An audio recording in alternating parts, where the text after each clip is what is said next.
আৰু এটা বিশেষ কথা মই আপোনালোকক জনাব খুজিছো। লখিমপুৰৰ কেবিনেটত আমি এটা বিশেষ ঘোষণা কৰিছিলো যে ষ্টেট বেংক অৱ ইণ্ডিয়া আৰু অসম চৰকাৰৰ মাজত আমি এখন বুজাবুজিৰ চুক্তি স্বাক্ষৰ কৰিম, যাৰ জৰিয়তে কোনোবা চৰকাৰী কৰ্মচাৰীয়ে কৰ্মৰত অৱস্থাত যদি মৃত্যুমুখত পৰে, তেওঁলোকে 5 লাখ টকাৰ পৰা 10 লাখ টকা তেওঁলোকৰ পৰিয়ালে অতিৰিক্ত লাইফ ইন্সুৰেন্স পাব।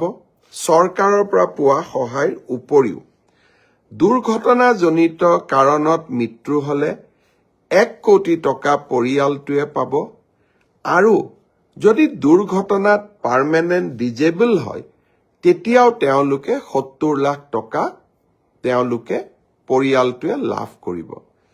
লখিমপুৰৰ কেবিনেট সিদ্ধান্ত হোৱাৰ পিছত আমি বেংকসমূহৰ লগত নিৰন্তৰভাৱে আলোচনা কৰিলো। অহা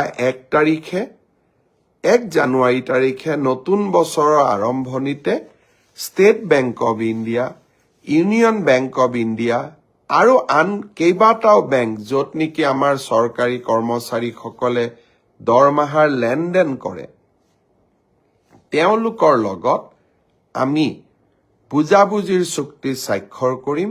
অৰ্থাৎ 1 তাৰিখৰ পৰাই এই কেবিনেট সিদ্ধান্ত কাৰ্যকৰী হ'ব। শ্ৰদ্ধাৰ অসমবাসী ৰাইজ, মুখ্যমন্ত্ৰীৰ আত্মনিৰ্ভৰ অভিযান, কৰ্মচাৰীসকললৈ জীৱন সুৰক্ষা আৰু মিউচুৱেল ট্ৰান্সফাৰ, প্ৰতিটো প্ৰতিশ্ৰুতিকে বাস্তৱত ৰূপায়ণ কৰিবৰ বাবে আমি প্ৰতিটো মুহূৰ্তই কাম কৰোঁ, আৰু এই কামবিলাক সম্পূৰ্ণ হোৱাৰ লগে লগে এই কৰ্মযজ্ঞৰ ফচলসমূহ আপোনালোকৰ বাবে লৈ আহোঁ।